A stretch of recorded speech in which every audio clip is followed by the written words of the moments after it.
welcome back to the last Interjections episode of 2025. Inter continue our domination of Atalanta with a 1-0 win, our 9th straight win over them. I'm your host, Andrew. I've got the full crew here with me, including special guest Irfan. Mikko, how was your Christmas? Christmas was good. Spending my well-earned holidays now, and it's actually snowing now in Finland, so winter is finally coming. But luckily, only to Finland and not to Inter. So everything is fine. I wasn't aware you were ever not on vacation, Mikko, but that's a different episode. Jay, did you get that Pulisic Milan kit from Santa that you were pining for? Look, no time for fucking around, okay? We've got a lot to discuss, and I'm not in the mood for snide comments to besmirch my reputation. I have always been and always will be a fan of Inter Milan, and yeah, I don't appreciate these personal attacks. All right, I'll direct my personal attacks towards special guest Irfan. Irfan, welcome to the podcast. It's a pleasure to have you on. Yeah, it's nice to meet you guys. Getting a sense of your personalities just from this intro, so looking forward to discussing Inter some more, but pleasure to be here and to learn from you gents. And I'm just glad that we're going into the new year with the first place team. And, it really is an occasion to have a happy new year, as we say. So happy new year to everybody, and let's go. All right, let's do this thing. So I honestly don't have much to say about this match. Like there were definitely a few points in the second half of this game where I was looking around, I was watching the game with my dad, and we're like, we're not scoring a goal today. Like there were genuine moments of concern, especially after the Luis Enrique Barella comedy of errors that led to Barella missing a wide open net. At that point, we're like, okay, this situation is looking dicey. But we find a way seconds after Pio is subbed on via the unforced error that leads to Lautaro scoring. Boom, 1-0 Inter. That's your final score. And I think you can have a fun argument about how convincing this performance was. I believe the general rule here is Inter won the game, so it cannot be considered a big game. But if we would have lost the game, it would have been considered Inter losing another big game. I think that's how this works. But on one hand, you have we did a great job limiting Atalanta's chances in the build-up. They didn't have a single shot on goal. They were pretty much clueless with the ball throughout the match. They only created 2 good chances that I can remember, which is Gamaka missing a header and that awful Samardzic miss, which I just can't believe he didn't score. But if you check out the XG for the match, like this was basically even. It was supposed to be a 1-1 draw basically, and that's because primarily this Samardzic chance was just so high quality, and they let us off the hook big time. So it's an interesting paradox on one hand. Like, did we look great? No. Tough away win? Yes. We did what we had to do to score. I mean, we were banging down the door a few times. Akanji had a great chance. We had the offside. Lautaro in the build-up. So we had our chances. But, I can't walk away from this game and saying, yes, this was a convincing performance, because we really did leave me wanting a bit more. And I think it really boils down to the attack, because if Lautaro and Thuram aren't creating chances, scoring goals, there just isn't enough. There isn't enough in this midfield, unless you're taking a Hakan long shot or unless you're doing a defender set piece. Just aren't enough options for us to score goals through this team. The attack really needs to be on. And I just give a lot of credit to Pio, because this doesn't seem like an accident that this guy gets subbed onto the match and immediately he's finding assists for us. This is becoming a trend, and he's a really different kind of player from what we've had. He is a true out and out number 9. Last year we were playing with all these fake support strikers and whatever Taremi was supposed to be, but Pio's kind of that Zeko mold of player that Mikko clamored for years, and it works. He does a great job controlling the ball if he gets it unexpectedly, and he does a great job distributing it. And I'm not going to sit here and say oh, that was a really tough assist, but he did enough. And for a 20-year-old in Serie A, I'm really impressed with Pio. So I give him a lot of credit for that goal. Nice enough finish from Lautaro. So maybe I'll start there, Mikko. What do you think of the attack? Pio, Lautaro, Thuram. Were you like me worried they weren't going to score all match and maybe relieved at the breakthrough? Yeah, I had actually same feelings as you and your dad. It felt really hard to like.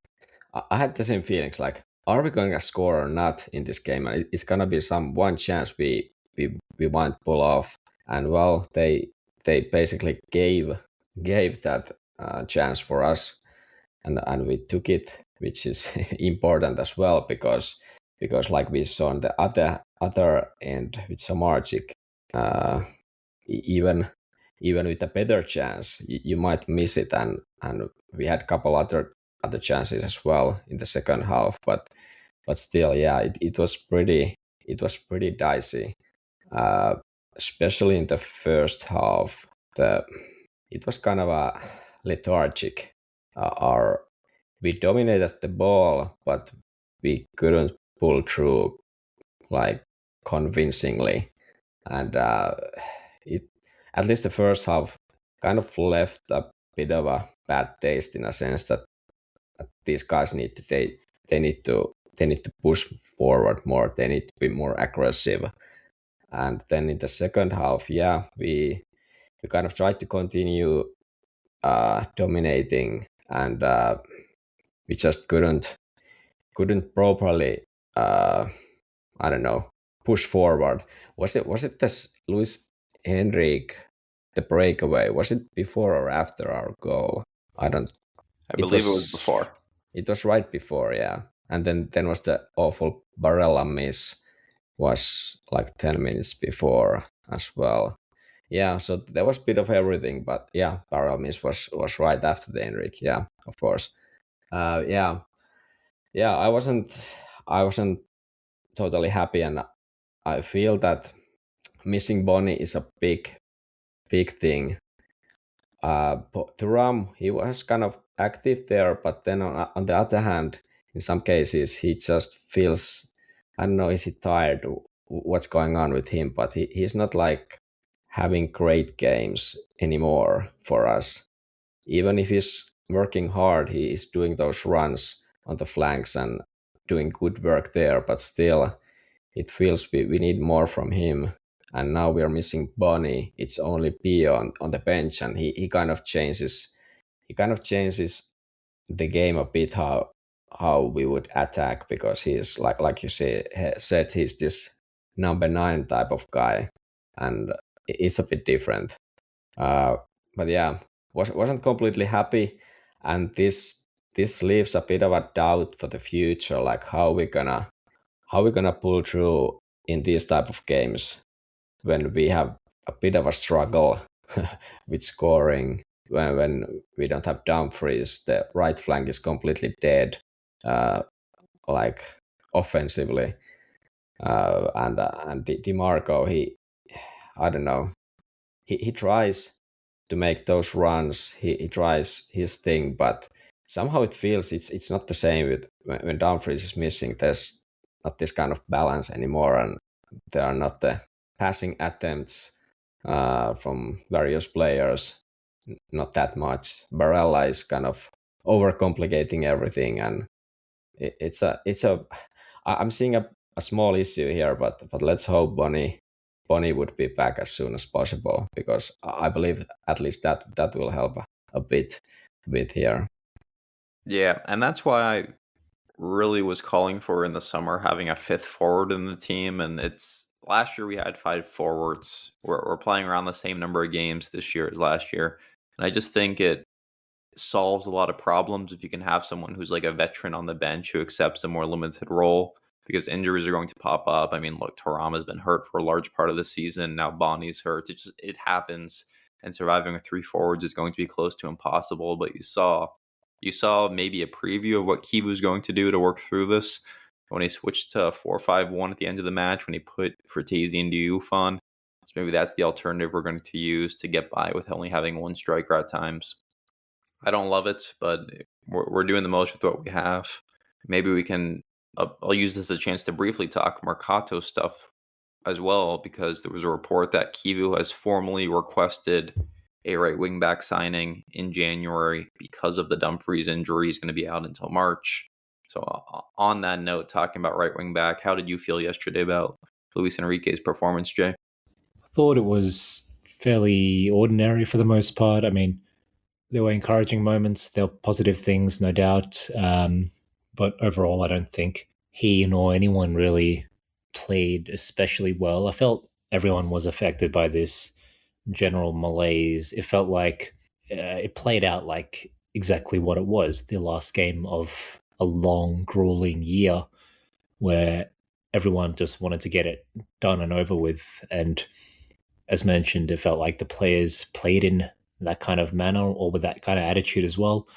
And it resulted in the game itself being relatively safe and not particularly entertaining, I thought. And Enrique was a part of that as well. As mentioned, he did some things well, he did some things less well, but overall, just a run of the mill 6 out of 10 performance, I think. Disappointed that he didn't get his first goal. Kind of comically tried to round the keeper, but somehow failed despite having a massive time and speed advantage. I think Kanaseki read it really well and stayed vertical for a long period of time, meaning that Luis Enrique couldn't get past him. But then Luis Enrique did well to instantly recover and put in a accurate low ball for Barella, who, I mean, that was just abysmal, that attempted shot.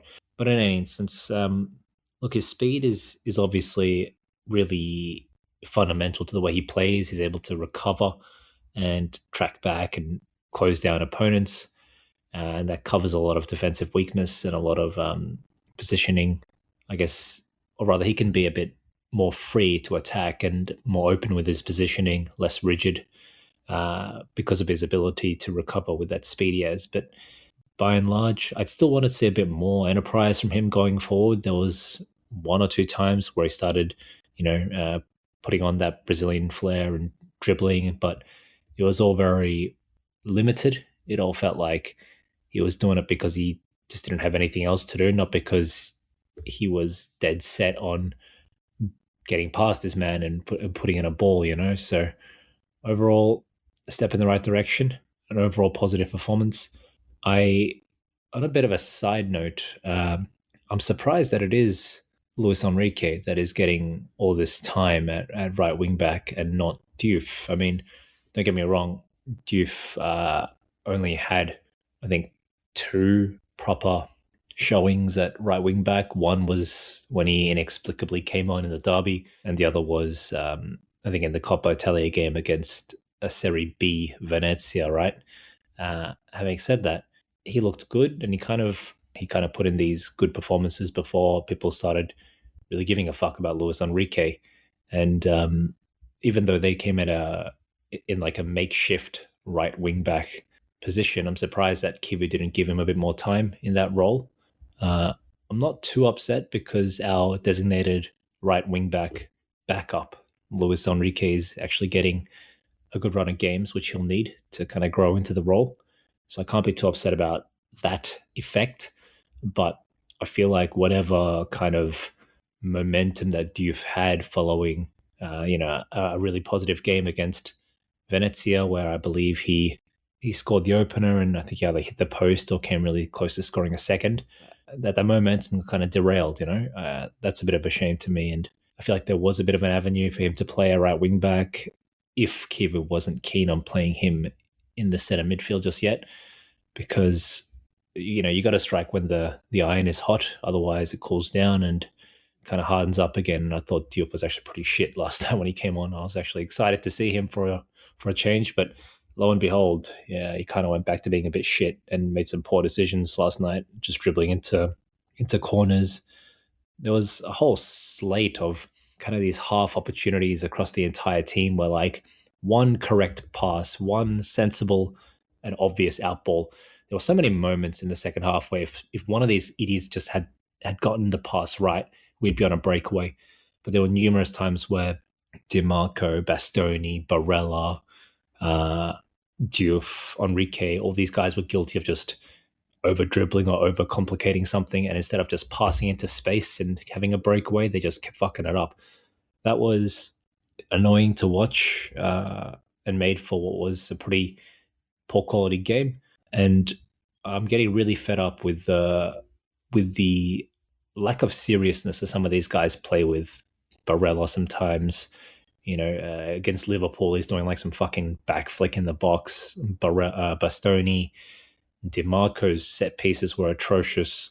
He kept trying to score low at the near post or something. I don't know what he was doing, but he kept aiming like low for the near post. You got Thuram playing 1-2s in the box instead of shooting when he's got an acre of space. It's just all this cutesy kind of smart ass things that these guys have lost the rights to do, in my opinion.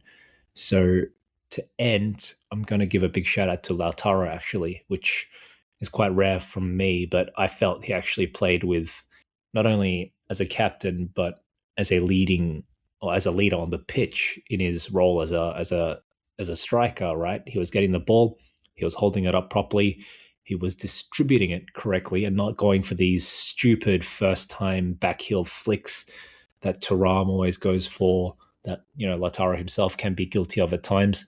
He was just sensible and at the same time creative in the way he was functioning as an outlet for us to maintain attacking momentum and for us to retain possession. So he was by far and away, I think, our most effective player. And it's a step in the right direction because I want to see more functional play from some of these guys. Like I said, I'm just sick to death of these fancy plays that are. It's not the time and place for that. I feel like this team right now, it's in this is squeaky bum time. There should be the weight of all the failures of last season should be upon these guys, but I don't see them playing with that responsibility. I don't see them like sweating to make up for what was a pretty dismal season, a dismal year rather. So we'll get to that, but I want to see more serious play is what I'm coming down to, and Lautaro put in a serious performance, so kudos to him. Completely agree with you that the decision making left so much to be desired yesterday. You called out Diouf. Like there was a moment when after he came on as a sub, where he had the ball in open pitch and like, all right, let's see the accelerator in action. Let's see him take this and attack. And he just made the completely wrong decision. I think he ended up cutting inside and trying to pull off a pass to Fertesi, and it was awful, and it led to nothing. And that was really the theme of yesterday for me, where a lot of our bit part players just kept making the wrong decision in the final third, which led to us what would have been a goal scoring chance fizzling out, what would have been at least a dangerous opportunity becoming nothing. So it's part of the problem with not having Dumfries in the squad, is that he's very direct. He doesn't mess around, and he's either going to put it in a cross or he's going to pull it back, and those are pretty much your two options. And at least there's some certainty in it. At least he knows what he needs to do to put the ball in a plate for Lautaro. Whereas sometimes you watch Diouf or Luis Enrique, you're like, what are these guys doing? But I will say, Luis Enrique looks like he's gaining some confidence. He tried one dribble towards the end of the match yesterday where I want to say he took on 3 different Atalanta players, and it didn't quite come off, but it's something he wouldn't have tried a month, 2 months ago. So he's picking up confidence, and hopefully that enables him to contribute more to the attack, because when he's playing the lateral back passing game, it offers nothing. And I think I'll quickly comment on Henrique that I think he's pretty okay, which is kind of a surprise that offensively he's not that good yet. What was kind of the expectation, at least for me. But then defensively he's not terrible. He's like pretty good, and he's not leaking all the time. I think that's kind of the positive, kind of the base where you can build on, like the overall game, and hopefully the offensive part comes with the time. Please continue. You are right, though. It's surprising because this guy was built to us as like an out and out winger who is great at attacking and needs to learn how to defend. And it's honestly been the opposite, where defensively he's been fine, but the attacking just leaves so much to be desired. Irfan, I know you like talking about the midfield, so let's get you in here. The decision to start Zelensky over Mkhitaryan yesterday was, I don't want to say bold, but it was finally leaving the old guard behind. We no longer have the default Inzaghi starting 11. At least that's what I'm telling myself. And we decided to give Zelensky the start. He had some very interesting comments post game about his ability to earn a role in the squad that didn't exist under Inzaghi. So, what do you think of his performance yesterday in the midfield overall? Yeah, I thought he played pretty well. Honestly, yesterday's match was it was interesting, right? It kind of summed up Inter in some ways. I thought we looked relatively in control, and we were generating a decent amount of offense. Like Atlanta was giving us a decent amount of space, but we just couldn't just like finish it. It was one of those frustrating matches which we've seen so often with our team, where it seems like we're generating a bunch of offense, we have a bunch of space to work with, and we're lacking that final kind of pass or that final sort of finish. Like there's just a little bit of composure that always seems to be lacking right in the final third. But and I'm thinking about, there's an offside goal. There's a goal that was disallowed for being slightly offside with Lautaro passing it to Thuram. And then there was this awesome sort of turn that Lautaro did to get one-on-one with the keeper, and then shot like the weakest shot I've ever seen a professional striker take, which was very frustrating. And then there were a bunch of chances that kind of fell at the feet of like Barella and Hakan, and they just don't have, they just didn't have their sort of shooting boots on yesterday. And in one way, it was kind of like heartening to see that, after what had happened in the last match, that we were able to come out and still kind of generate offense and play pretty well and just create opportunities against, a decent team. But then it was also very frustrating because, like, again, like you guys were mentioning before, it just seemed like we got to that point where we're like, is this team ever going to score? And that's what's so funny about Inter. It's like you look at the table, we're sitting first in the table. We have scored way more goals than anybody else. Even our defensive record now is fairly respectable. And yet, whenever we play, it's like you don't feel like this is a team that has a ton of confidence. You don't feel like this is some sort of dominating team, especially if we're playing a team in the top half of the table. And a lot of that, I think, does start, in my opinion, with the midfield and some of the other stuff you guys were talking about, like the flicks and the injuries and all that sort of stuff. But yesterday, I thought Zelensky played pretty well. I thought Hakan played okay. I think Barella, again, had another sort of challenging game. Like, there's so much he does behind the scenes. There's so much he does on the pitch, and he's, like, literally everywhere. But then there's these, like, lapses in, like, concentration and this, like, total lack of composure when it comes to like finishing or making that sort of final touch, and that can get very frustrating. And I also feel like the midfield's getting a little, I don't know, it's getting a little choppy in the sense that, again, I was happy Zelensky started over Mkhitaryan, and it's very clear that Inzaghi had this kind of irrational sort of bias towards starting Mkhitaryan in all situations. And Zelensky kind of hinted at that in his comments. But, with Diouf being deployed sometimes in the right wing back position and Fratesi like basically just not being in favor at all, the midfield's looking a little thinner than I think we realize given the number of bodies we have in the midfield. So that's one thing that's slightly concerning. But I don't know. I thought we played fine yesterday. The midfield, I think, was okay. Zelensky, I think, did a decent job with his opportunity, but I don't know. This whole season, I've just been kind of underwhelmed with the midfield, especially against teams that have some talent in the midfield. It's kind of been our kiss of death, in my opinion. But the general issue I have with the team is more of just this like rush of blood to the head when we get into that final third or when we get into like the box.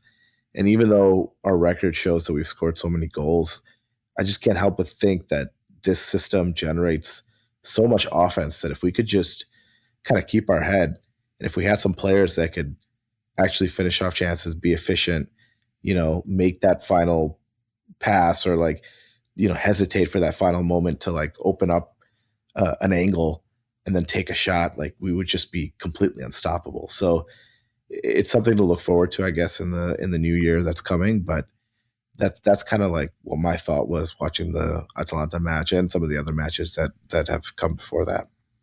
Speaking of Fratesi and possible market movements, I want to bring residence transfer market expert Mikko in here. Mikko, explain to me what's happening here. So apparently Fratesi wants to move to Juve. Juve's interested, but like most Italian sides, they're claiming to not have any money.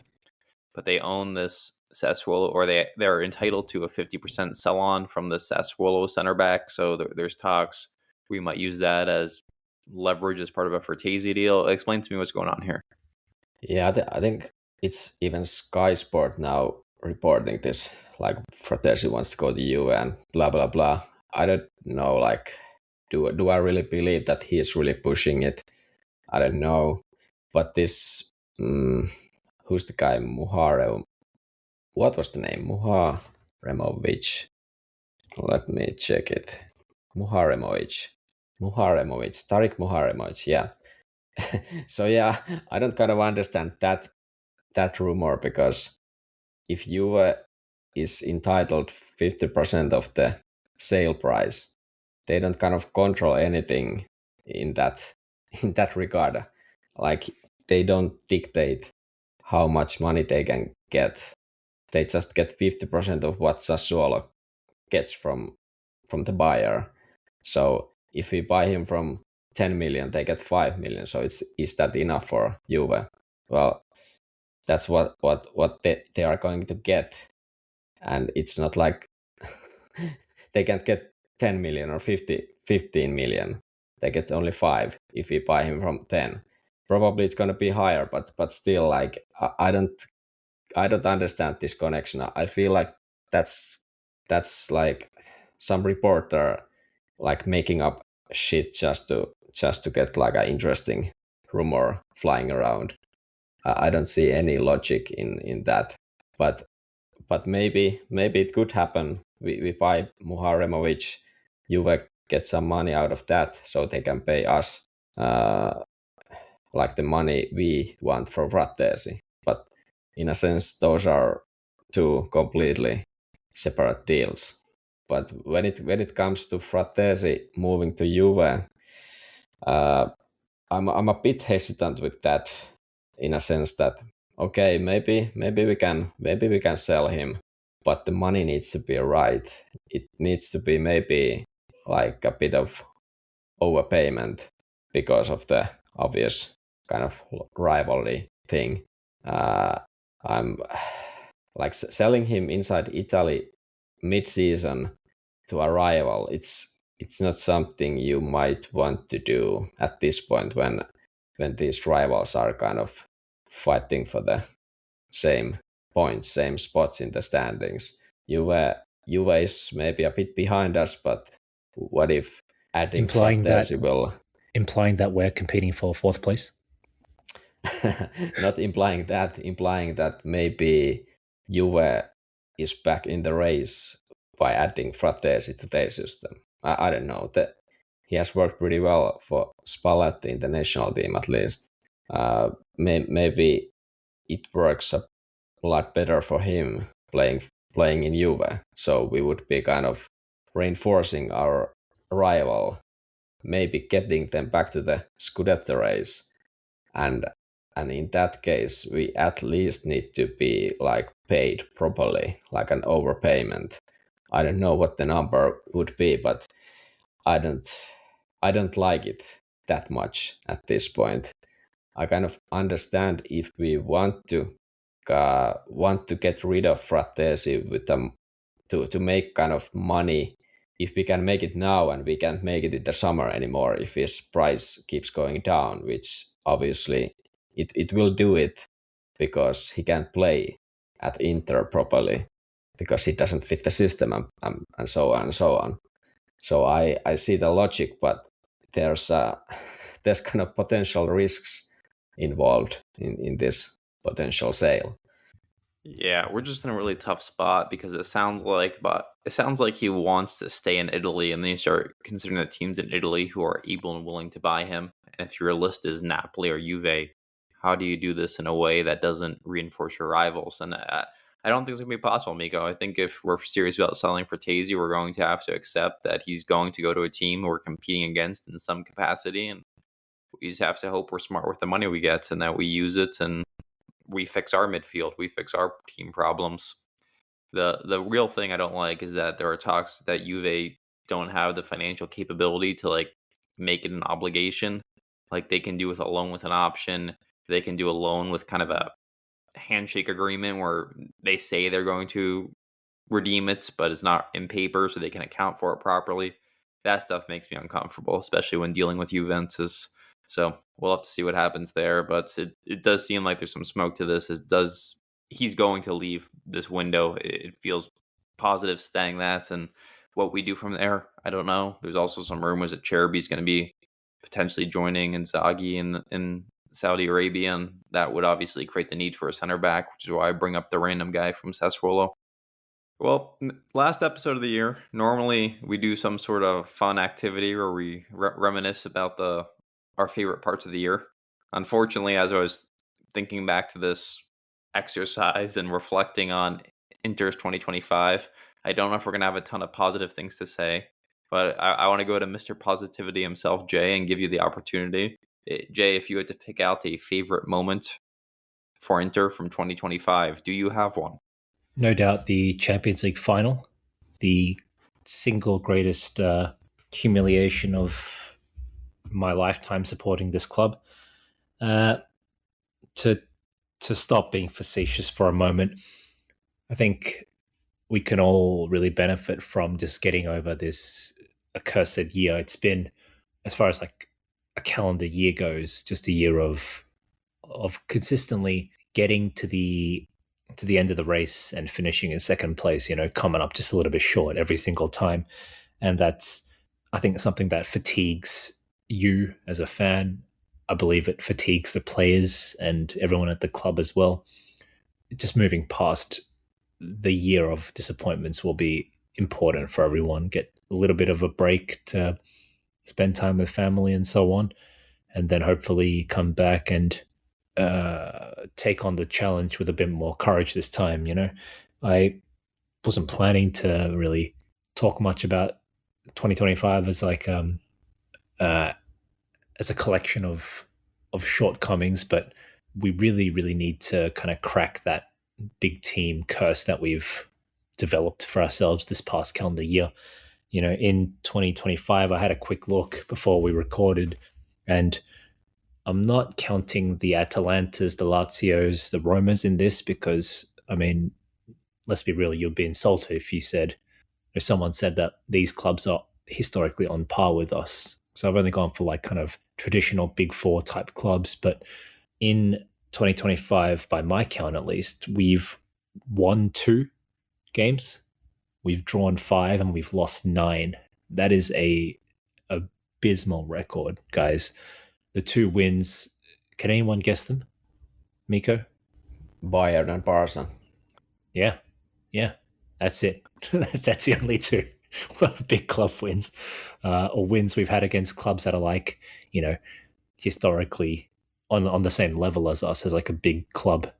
Every other game, you take those 2 out of the equation, and it's fucking 5 draws and 9 losses. So it's really, really high time that we kind of snap out of it. Just, enough's enough. Let's stop feeling sorry for ourselves. Let's stop freezing at the finish line. Let's stop choking at that key moment and just get over the line for once, get over that mental hump, and then get back into the swing of things. Because I do think, considering the fact that we're easily able to steamroll the majority of teams in this league, even winning like a third of these big games against the Juventuses, Napolis, and Milans is enough to win the title with relative ease, I think.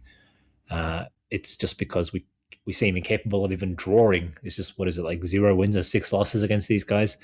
If we can at least get that to like 2 wins, a draw and 3 losses, it still wouldn't be a positive record, but even that would be enough, coupled with, like I said, our ability to just steamroll through all the shitters in the league.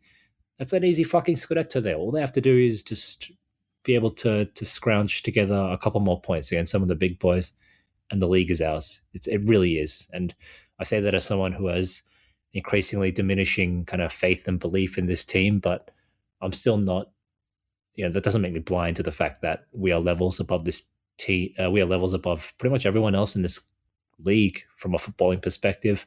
We still have that Inzaghi system and blueprint, which started back in 2019 with Conte's implementation of the 3-5-2. We've been carrying this system for the better part of 6 years, and there aren't many other teams in Italy that have that advantage. And so, hands down, we are the best footballing team in the country. All we got to do is just be a little bit braver against the big boys, and like I said, the league is ours. So that's what I want to see for 2026. Well said. Well said. Mikko, any final reflections on 2025 from you? Yeah, maybe my reflection is, maybe there's 2 parts. The first is all those races, kind of title races last season, which unfortunately we came up short, but they were like really high emotion roller coaster on both occasions, Champions League and Scudetto. And I want to remember those races, not the kind of the finish line, what happened there, but more like we were able to pull it off. Maybe the Scudetto race wasn't that great, but that was kind of affected directly from the Champions League race affected that directly. Maybe the Champions League race was the one to remember from last season. And then maybe the second point is how Kivu came in, and he has been able to kind of start from scratch in a sense with this team, which it kind of got affected by this this final game in against PSG, and how it went, what was the result. That definitely affected the mentality of the players, and we saw that in the Club World Cup there was all kind of things going on, and Lautaro bursted after we got out of there, and it didn't look that good at that moment in the summer. But then Kim came in earlier, but then he was able to kind of rebuild the confidence of this team, and now we are at the top of the table. Even though, like said, we haven't been able to win any of these big games, we have lost all of them. That's one big target to kind of, okay, we need to fix this one. We have a couple other things to fix as well, but that's pretty easy in a sense that, okay, let's stop losing these games. Like, that's the start. Win a couple of them, like Jay mentioned. We can just few of them we can win. Draw some, we might lose some, but that's easy fix in a sense that, okay, we just need to fix that. It's not hard. Stop losing these games, because we've lost like numerous different ways, and we should be able to fix that.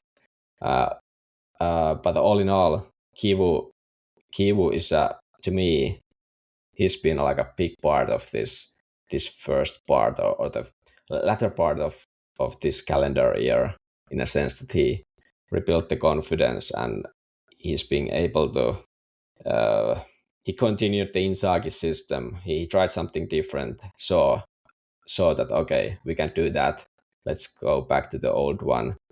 It might not be enough with this current team. I'm not totally certain that we are like levels ahead of others in the league in terms of what kind of team we have. in a sense that we are fighting in all fronts. I think we need something more.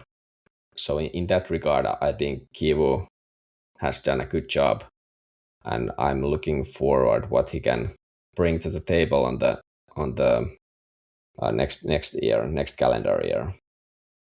Yeah, and the Kivu signing is probably the biggest question from this year, where that was the great unknown when we hired him. He was such an inexperienced manager. We had no idea what we were going to get. And to his credit, it's hard to look at his hiring as anything other than a success when you consider where we are on the table and how we've largely performed under him. It's been a true continuation of Inzaghi. Not to say there isn't another level that exists out there, but given the profile of manager we were looking at when you're talking about Fabregas, Vieira, these other options, I mean, this is as much as we could have hoped for from a rookie manager in his first complete year in Serie A. So I have things I'm concerned about with Kivu, but it's been largely a success. We're going to hope he grows into the role, and I especially like his willingness to rely on some of these younger guys in the team, because this team does need fresh legs. This team does need the new perspective, and that's something he's been more willing to participate in. So, not many critiques from me for Kivu. So far, so good. Irfan, I'll let you finish this off with any 2025 reflections.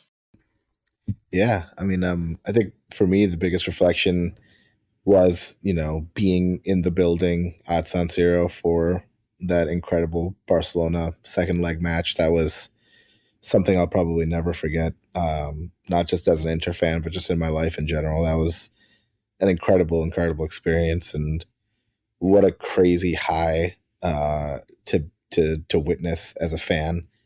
And I think in a way it also sums up the views and the PTSD of fans in general, because right after that crazy high, which is probably the greatest match I'll ever witness, we go and we have the Champions League final and the result that happened there. So, the PTSD of Inter fans is real. You see it. You when we have avenues to lots of different fans and things like that, and you can sense it in the attitude. Like you can feel the disappointment of being fighting on all these fronts and then coming up short on all of them, and it's understandable.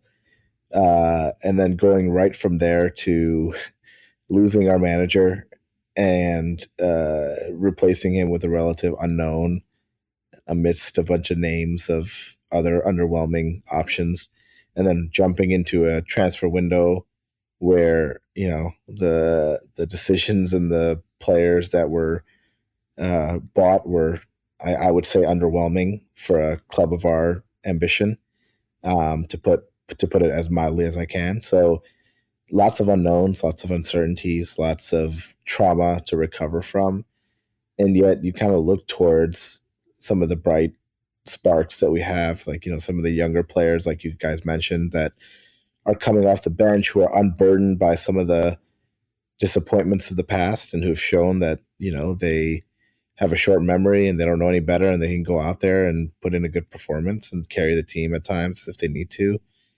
But for me, looking forward, what worries me, or what gives me a little bit of pause, is really not Kivu. I think Kivu has played his role pretty well. He's come in. I think he's provided some stability. He's provided a bridge to from the old system to what his system is. What worries me is just some of our more veteran and established players. I think they've peaked, and I think that's the biggest concern I have, which is, in you guys mentioned that in some of the big matches we failed to get any good result, and ultimately some of those lost points have cost us big the last, I would say, 3 or 4 years. And what worries me is that going into this season, and so far this season, I haven't seen like an increased intensity, or learning from experience, or a better sort of mentality from our core players, our veterans, our supposed best players. It kind of just reminds me that our world-class players are essentially just very good players, and they can put in great shifts against the lower club teams and lower tier teams, and all that's important. But when you're in a match where you really, really need to win, you're not convinced that you have the players that are going to come up with that clutch goal or that, clutch moment. And so I think we just need more of that. Like if we could just embody the spirit of that second leg in Barcelona and put that into some of these matches against Juventus and Milan and some of the other Champions League matches that we're going to have, that would go a long way. But I struggle to see where some of our more established players are going to come up with that, because they haven't really shown it. And so far this year, they definitely haven't shown it. So it'll be interesting to see kind of what happens with this team.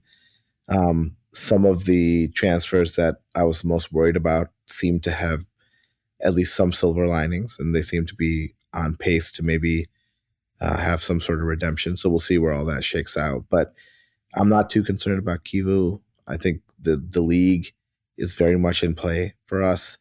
I'll be very curious to see what we end up doing in January. But 2025, I mean, it's been a year of insane highs and some very, very sad lows. So let's see what 26 has in store. My personal highlight from 2025 was attending the Inter-Cagliari match in Sardinia. One, it was just great to check out that part of Italy. I'd never been to Sardinia before. But two, that was my first experience as an away fan at an Inter game. And the dynamic is completely different when you're surrounded by people who are, praying for you to lose and, whistling you every time you have the ball for too long. So it was a really cool experience I'll always remember. And thankfully, we got the pretty routine 2-0 win that day. So all's well ends well. But man, it's away matches in Serie A are brutal. That was my takeaway from that experience. And I'm not going to. I'll always give us credit for away wins after that game, because they are tough environments to win in. Shall we end the year with Shall we end a disgusting year with a disgusting prediction? Of course, that's what we're here for. Let's do a quick Bologna prediction from each panel member before we get to the Jay's Hot Betting tip. I don't have much to say about Bologna. You all know we struggle against them. This has been, I think we whooped them 5 or 6-1 a couple years ago, and ever since then, they've had our number. I will say that their form in January or December was awful. They did not win a Serie A match in December, including a loss to Cremonese. I think they lost yesterday or 2 days ago to Sassuolo as well. Maybe a little Supercoppa hangover after their disappointment following the loss to Napoli. So this should be a game for the taking if we can finally, vanquish our new bogey team. So, Jay, a quick Bologna prediction, please. I like that in the midst of that terrible December where they lost to Cremonese, drew against a 10-man Lazio, lost to Juventus, lost to Napoli in the final, and drew to Sassuolo, that they still managed to make Forza out of us. So I think this time around, first match of the season, I think we put our routine 2-0 past them. I still think Bologna, as tough as they are, can be prone to random ups and downs, which is always the case with these, traditionally smaller teams that sometimes punch above their weight. And I think that's going to be one of those occasions. So I say 2-0 to us, and I'll give it to Rob and Lautaro. It's also a full week of rest for us, which doesn't happen often. And I do feel like we're sharper after the full week of rest when we had the time to decompress. So another point in our favor. Mikko, go ahead. Yeah, Bologna it's a tough one, but luckily it's home game, so I'm seeing us winning this one. But last time I believe it was 2-2. We ended up conceding after. I think we conceded first, then we scored 2 and went up. Then we were denied a penalty there. All kind of shit going on. Then we conceded. This time we are not going to do that. We're gonna win 2-1. It's not gonna be that kind of a routine match. It's gonna be a bit of dicey thing. Hopefully not as kind of a last last 15 minutes or 20 minutes as it was against Atalanta yesterday, but maybe a bit of kind of defending at the end, but we end up winning 2-1, and Lautaro keeps scoring, and then DiMarco will get a goal finally. I believe the match you're referencing was a classic Inzaghi performance where we go in at the halftime up 2-1, completely stop playing football, and draw 2-2 in the second half. I think that was like 2 years ago. Last year it was 1 goal to Bologna, then 2 to us, and then we conceded. I believe it was the Swedish right back Emil Holm who scored the 2-2 equalizer. He is, by the way, he's such a fucker. I hate that guy. Here's a Finnish guy complaining about a Swede. No. Well, maybe it has something to do with the nationality, but not kind of Swedes thing. But he's such a fucker. I hate that. Every time I see him play, he's such a bitch. But yeah. All right, Mikko hates Swedes confirmed. Irfan, what do you got for me? Yeah. I think we're gonna win as well. But I'm gonna go with a 1-0 victory, KG win. Even though Bologna tends to play pretty open, but I think it'll be a close match. But I think being at home will kind of tip it in our favor, and I'm gonna give the goal to. Man, I don't want to give the goal to anyone really, but I'll give it to Akanji. All right. Well, we never win games when all four of us predict us to win it. So I will go ahead and predict a 2-1 Bologna win with a Castro and Orsolini getting goals for Bologna, and then give me a Hakan penalty. All right. Let's end the year the way we started the year with a possibly accurate, possibly money-making Jay's hot betting tip. That's right. So we've got a big game in the Premier League in about 30 hours from now. That is Arsenal hosting Aston Villa. Now, for those of you who are not hugely familiar with what's going on in the Premier League right now, Aston Villa are the surprise of the season. They are just 3 points behind Arsenal in first place. They're currently third above Liverpool, 7 points clear of Liverpool, actually, and 10 points clear of fifth place Chelsea, who they just beat the other day. So this is a real top of the table clash between Arsenal and Aston Villa.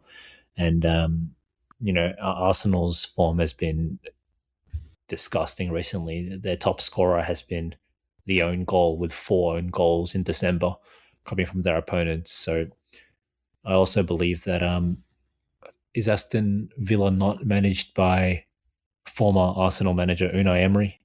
Not that anyone gives a shit, but anyway, so this is the game where Arsenal firmly display their title winning credentials and dismantle Atalanta.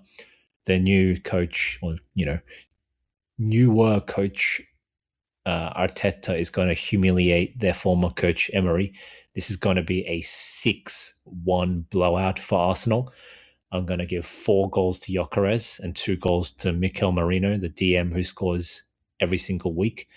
And guys, this is the season where Arsenal finally win. So, when it rains, it pours, and it pours shit. So you might not like it, but you might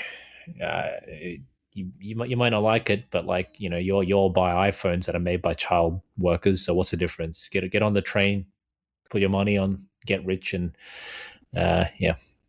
But is this a big match? Only if they win it.